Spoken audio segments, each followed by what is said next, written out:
الحمد لله نحمده ونستعينه ونستغفره ونؤمن به ونتوكل عليه ونعوذ بالله من شرور أنفسنا ومن سيئات أعمالنا من يهده الله فلا مضل له ومن يضلله فلا هادي له ونشهد أن لا إله إلا الله وحده لا شريك له ونشهد أن سيدنا ومولانا محمدا عبده ورسوله قال الله سبحانه وتعالى أعوذ بالله من الشيطان الرجيم بسم الله الرحمن الرحيم إن الله عنده علم الساعة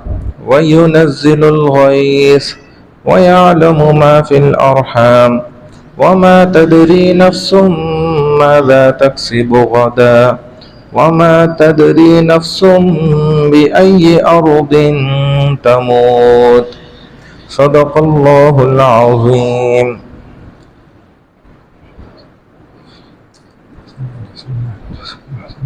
day of judgment, restrictions day, یعنی کہ توڑ پھوڑ کا دن اور آخرت کا دن، قیامت کا روز، یوم الآخرہ، یوم الآخر، یوم الفصل، یوم الفرقان، اور کئی سارے نام اللہ سبحانہ و تعالیٰ نے قرآن میں اس دن کے بیان فرمائے. یعنی کہ ایسا دن ہے کہ جس دن لوگ اپنی اصلیتیں کھول بھی دیں گے اور اپنی اصلیت کو چھوڑ بھی دیں گے، بھول جائیں گے. وہ ماں جو ہے وہ گود کے دودھ پیتے بچے کو بھی وہ پھینک دے گی. یعنی کہ وہ کیا وقت ہوگا، کیا عالم ہوگا کہ جس وقت اتنا قریبی رشتہ جو دنیا کا سب سے بہترین اور بلا معاوضہ اور ایک حقیقی رشتہ اور محبت سے بھرپور رشتہ، اخلاص والا رشتہ، وہ جب یہ عمل کر جائے کہ اپنی سگی اولاد دودھ پیتے بچے کو بھول جائے یا اس کو اٹھا کے نیچے پھینک دے، جب انسان اپنے ہوش کھو بیٹھے اور وہ یہ بھول جائیں اور ہر ایک اپنی نفسا نفسی کے چکر میں پڑ جائے اور اتنا قریبی تعلق میاں بیوی کا وہ ایک دوسرے کے کام نہ آئے، اس وقت ایک نیکی جو ہے کوئی کسی کو دینے کو تیار نہ ہو، اور ہر تعلق والے کا اس دن تعلق جو ہے لا تعلقی کے اندر بدل جائے، ایسا دن. یعنی کہ بڑا سوداگر، بڑا سودا کرنے والا، دنیا کا سب سے قیمتی سودا جو طے کر رہا ہوگا، جب یہ آئے گا دن قریب تو وہ بھول جائے گا، اس کو کچھ سمجھ ہی نہیں آئے گا، کچھ یاد ہی نہیں آئے گا. ایک ریڑھی والا جو اپنا مال سجا رہا ہوگا وہ بھول جائے گا، اس کو نہیں یاد رہے گا کہ یہ میرا مال یا میں نے یہ اپنا مال سجایا تھا. ایک جو کاریگر وہ اپنی کاریگری میں لگا ہوا تھا، ایک جو کسان وہ ہل چلانے میں لگا ہوا تھا، اور وہ ماں جو بچے کو تیار کرنے میں لگی ہوئی تھی کہ اس کو جو ہے مدرسے بھیجنا ہے، وہ سب بھول جائیں گے اپنے سارے کام. جب یہ دن آئے گا نا تو یہ ایسا خطرناک دن ایک آنے والا ہے جو سچ ہے، حقیقت ہے، 1000% یہ سچ دن ہے. اور اس کو رسول اللہ صلی اللہ علیہ وسلم نے نا بڑی خصوصیت کے ساتھ سمجھایا، ایک ایک اس کے پہلو کو کھول کھول کر جو ہے نا واضح سمجھایا. جیسے آپ دنیا میں مثال دیکھتے ہیں نا کہ کہیں ایگزام ہو رہا ہو، امتحان ہال کے اندر طلبہ بیٹھے ہوئے ایگزام دینے گئے، پیپر دے رہے ہیں وہاں. ابھی پیپر ان کے سامنے آ جاتا ہے اور کئی سوال ایسے ہیں کہ ان کو اس کا جواب ہی نہیں پتا، انہوں نے تیاری نہیں کی ہوئی ہے. اور کوئی ایسا بھی بیٹھا ہوا ہوتا ہے کہ وہ پیپر کو دیکھ کر بڑا خوش ہو جاتا ہے. جیسے ایک دفعہ ہمارے ساتھ ہوا، میں آپ کو چلیں بات آ گئی تو عرض کر دیتا ہوں. بڑا عجیب واقعہ ہے جو ہم دونوں بھائیوں کے ساتھ ہوا. میں اور مجھ سے 1 سال بڑا بھائی، وہ بھی ماشاءاللہ حافظ قرآن. تو ہم جب حفظ کے لیے، حفظ کے زمانے میں حفظ کا شوق تھا دونوں کے اندر، اس میں زیادہ تھا. جو سچی بات ہے، میرے اندر، میں کم عمر کا تھا اور زیادہ اس کے مقابلے، وہ مجھ سے تھوڑا بڑا تھا. اس کو شوق ہوا کہ حفظ کرنا ہے. ہم نے، اس کی عمر ہوگی تقریباً 12 سال، میں 10-11 سال ایسے ہی تھا. تو وہ جو کام کرتا تھا نا، میری عادت تھی میں اس کے پیچھے پیچھے. جو ہماری جوڑی تھی، تو ہم ماشاءاللہ 20 بہن بھائی ہیں، تو وہ ہم 2 کی جوڑی تھی بھائیوں کی. اب وہ، اس کو شوق ہوا تو میں بھی اس کے پیچھے. اب جو ہے ہم نے اسکول چھوڑا. جب ہم اسکول چھوڑ لیتے تو وہاں سے ظاہر ٹی سی لی جاتی ہے، وہ پورا پروسیجر ہوتا ہے. تو ان سے ہم نے بات کری، بھائی ہم جو ہے 3 سال کا عرصہ یا 4 سال، جتنے عرصے میں ہم حفظ کر کے آ جائیں گے تو آپ ہمیں واپس داخلہ دے دیے گا اسی اسکول میں. 1-2 کلاسیں جم کرنے دیجیے گا تاکہ ہمارا زیادہ نقصان حرج بھی نہ ہو. تو انہوں نے کہا ٹھیک ہے.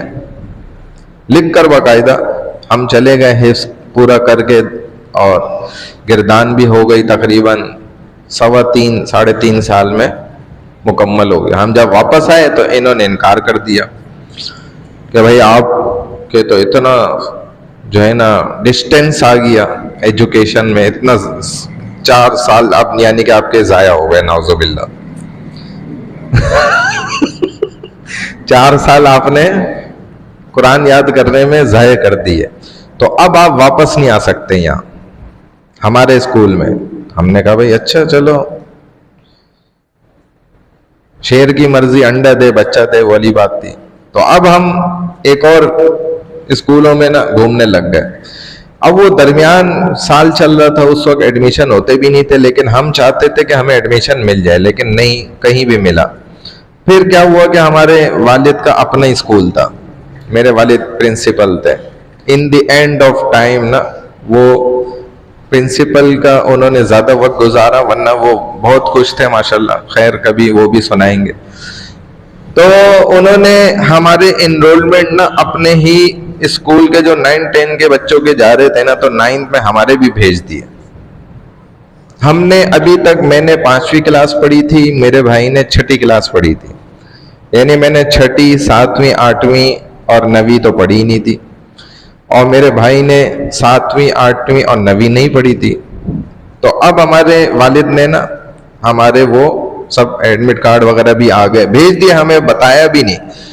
اور پھر ایگزام میں نا 17 دن رہ گئے تھے، تو ہمارے والد نے نا بتایا ہمیں کہ میں نے آپ لوگ کے نا انرولمنٹ وغیرہ کر دیا تھا، وہاں بھیج دیا سارا، اور آپ کے یہ ایگزام میں بیٹھنے کے جو اب یہ وہ ہیں نا ایڈمٹ کارڈ وغیرہ، وہ سارے وہ بھی آ گئے. 17 دن بعد جو ہے نا، بس میں یہ چاہتا ہوں آپ لوگ میٹریکولیشن کا جو بورڈ کے ایگزام ہوتے ہیں اس کا پیٹرن دیکھ لیں، طریقہ کار کیا ہوتا ہے امتحان میں بیٹھنے کا. بس یہ میں چاہتا ہوں آپ لوگ دیکھ لیں. اس سال پھر اگلے سال آپ کو پڑھائیں گے اور انشاءاللہ آگے نکالیں گے.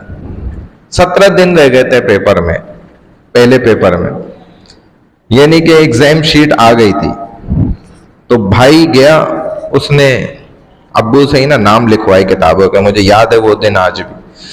تو ساری کتابوں کے والد نے نام لکھ کر دیے. ہم لوگ گئے جا کے پرانی کتاب والوں سے نا، 2 کے اسٹاپ پر بیٹھے ہوتے تھے اس وقت، 2000 بلکہ 2000 کی بات ہے، 2000 کی. تو وہ پرانی کتابیں ہم نے 9 کلاس کی ساری نا 2 سیٹ دونوں کے لیے ہم خرید کے گھر لے گئے. اور ہم نے اس میں جتنے لیسنز تھے نا انگلش کے اور پویمز تھی نا، وہ والد صاحب سے نا نشان لگوا لیتے تھے ہم، اور اس کو یاد کرنا شروع کرتے تھے. ہم ایک دن میں نا 2 سے 3 چیپٹر پورے یاد کر لیتے تھے حفظ، اور 2 پویمز ایک دن میں یاد کر لیتے تھے، 2 نظمیں. اسی طرح دیگر کتابوں کا بھی اردو ہو گئی اور فلانی ہو گئی، سب کے ہم نا نشان لگوا کے کہ یہ سوال ہے تو اس کا یہ جواب یہاں سے یہاں تک ہے، یہ سوال ہے اس کا جواب یہاں سے یہاں تک ہے، اور ہم اس کو رٹا مان لیتے تھے. ہم تو دماغ ماشاءاللہ ایسا تیز تھا، تازہ تازہ قرآن پورا یاد کر کے آئے تھے. تو ہم نے الحمدللہ 17 دن میں یہ ساری کتابیں یاد کر لی. میں سچ بتا رہا ہوں آپ کو. جب ہمارا پہلا دن تھا پیپر کا نا، ایگزام کا، تو ہم بیٹھے ہوئے تھے. مجھے اچھی طرح یاد ہے وہ ڈیسک سے ہوتی ہیں ان کی، بالکل لکڑی کی مضبوط بنی ہوئی، تو اس پر ایک کو بیٹھنے کی اجازت تھی. جب پیپر اسٹارٹ ہو گیا تو اب ہم دونوں تھوڑا سا آگے پیچھے ہی بیٹھے ہوئے تھے فاصلے سے. اب ہم نے جب پیپر دیکھا نا تو یہ بات مجھے اس سے یاد آئی تھی، ایگزامینیشن ہال سے. جب ہم نے پیپر دیکھا تو میں نے آپ کو بتایا نا، کسی کو تو کوئی سوال آتا نہیں ہے اور بعض کو سب کچھ آتا ہوتا ہے، تو وہ خوش ہو جاتا ہے پیپر دیکھتے، ارے یہ تو بالکل مجھے سارا آتا ہے. ہم پیپر کو دیکھ کر نا افسوس کر رہے تھے دونوں کہ یار انہوں نے یہ سوال پورے کیوں لکھ دیے ہیں. ہمیں تو سوال بھی پورے یاد تھے. نہیں سمجھے بات؟ یعنی ہمیں افسوس ہو رہا تھا، غصہ بھی آ رہا تھا کہ ہمارے ذہن میں یہ تھا کہ سوال نا پورا شاید نہیں لکھا جاتا، کیونکہ ہمیں پتہ ہی نہیں تھا نا کچھ. تو ہم نے سوال بھی یاد کیے ہوئے تھے، یعنی ہم نے اس ذہن سے سوال یاد کیے ہوئے تھے کہ شاید سوال بھی ہمیں پورا خود لکھنا ہوتا ہے. نہیں سمجھے بات؟ مطلب کہ سوال کے چند الفاظ شاید پیپر میں لکھے جاتے ہیں، پھر سوال بھی ہم نے کمپلیٹ کرنا ہے اور آنسر بھی ہم نے پورا لکھنا ہے. یہ ہمارا ذہن تھا. میں اپنی بات بھی بتا رہا ہوں، بھائی بھی بعد میں یہ کہہ رہا تھا یار یہ تو ہمارا نقصان ہوا کہ انہوں نے پورے سوال لکھ کے دے دیے، یہ کون سی طریقہ ہے. یعنی ہم اس وقت ایسے تھے. ہمیں یہ افسوس ہو رہا تھا یار سوال تو 2 4 5 الفاظ لکھ دیتے پھر چھوڑ دیتے، ہم سوال بھی پورا خود لکھتے، جواب بھی پورا لکھتے. تو یہ کمال تھا. اور ہم حیران ہو رہے تھے کہ صرف ہم دونوں نا پورے اس ایگزامینیشن ہال میں صرف ہم دونوں لکھنے میں لگے ہوئے تھے، باقی سارے ایک دوسرے کو کوئی آواز مار رہا ہے، کوئی کسی سے کیا مانگ رہا ہے، کوئی کیا. ہم ان کو دیکھ کے بڑا حیرت زدہ ہو رہے تھے کہ یہ اپنا وقت کیوں ضائع کر رہے ہیں. اور وہ ہمیں دیکھ کر بھی حیران بھی تھے، پریشان بھی تھے کہ ان کو تو ہم نے پورا سال دیکھا ہی نہیں کلاس میں، اور یہ ایسے لکھ رہے ہیں جیسے پتہ نہیں کیسے پہنچے ہوئے لوگ ہیں. اب وہ ان کو بعد میں پتا چلا. اچھا اب جو اس کے بعد اگلی بات ہے حیران کن، وہ یہ تھی کہ فرسٹ وہ آیا میرا بھائی، سیکنڈ میں آیا. یعنی کہ جب وہ اس زمانے میں جو ہے نا نیوز پیپر میں آتا تھا، اس کا نیوز پیپر الگ ہی آتا تھا، اب تو آن لائن پتہ چل جاتا ہے فوراً. تو وہ والد صاحب کو تو پتا تھا یہ 5 کے 5 پیپر میں فیل ہوں گے. ان کا ذہن ہی یہی تھا پورا. ان کو یہ تھا ہی نہیں کہ یہ تو فرسٹ اور سیکنڈ آ جائیں گے. تو جیسے ہی وہ اخبار بھائی کو بتایا والد نے کہ بھائی وہ آج آ جائے گا، شام میں آتا تھا وہ اخبار اس وقت، تو بھائی گیا وہیں سے دکان اس سے لے کر آیا، اخبار والے سے خرید کے، تو لا کے والد کو دکھایا. ان کے پاس ہمارے وہ نمبر تھے، انہوں نے دونوں کا چیک کرا، 5 جگہ پہ ہمارے رول نمبر کلیئر آئے ہوئے. تو مجھے یاد ہے والد صاحب کہہ رہے ہیں یار یہ سمجھ نہیں آتا یہ کیسے تمہارا آ گیا. دوبارہ چیک کیا، پھر چیک کیا. کہنے لگے یہ تم لوگوں نے کیسے کرا، یہ تو ہر پیپر میں تم لوگ پاس ہو گئے. اور جب وہ پرسنٹیج آئی تو وہ فرسٹ تھا، میں سیکنڈ تھا، پوری ان کی کلاس میں سے، اسکول کی 9 کلاس میں. تو میں عرض یہ کر رہا تھا کہ جب ایگزامینیشن ہال میں نا پرچہ آتا ہے اور آپ کو کوئی سوال نہیں آتا، اکثر ہمارے ہاں بھی ایسے ہی ہوتا ہے یونیورسٹی میں نا، تو اسٹوڈنٹس کہتے ہیں کہ سر یہ تو آپ نے پڑھایا ہی نہیں، سر یہ تو آپ نے سمجھایا ہی نہیں تھا، یہ کیسے دے دیا، یہ تو ہمارا کوئی سوال ہی نہیں ہے، تو ہمارے سبجیکٹ میں ہے ہی نہیں یہ سوال. تو ہم ان کو کہتے ہیں بیٹا ابھی ٹائم پورا ہونے دو پھر ہم آپ کو بتائیں گے. تو یہ وقت پورا ہونے دو ہم کیوں کہتے ہیں؟ یہ اللہ بھی کہتے ہیں، جبکہ اللہ پاک نے تو پیپر خود آؤٹ کیا ہے کہ لو میں پیپر آؤٹ کر رہا ہوں، میں تمہیں خود سوال بتا رہا ہوں میرے پیپر میں کیا سوال آنے، لیکن ان کا جواب جو ہے نا یہاں سے نکلنا ہے.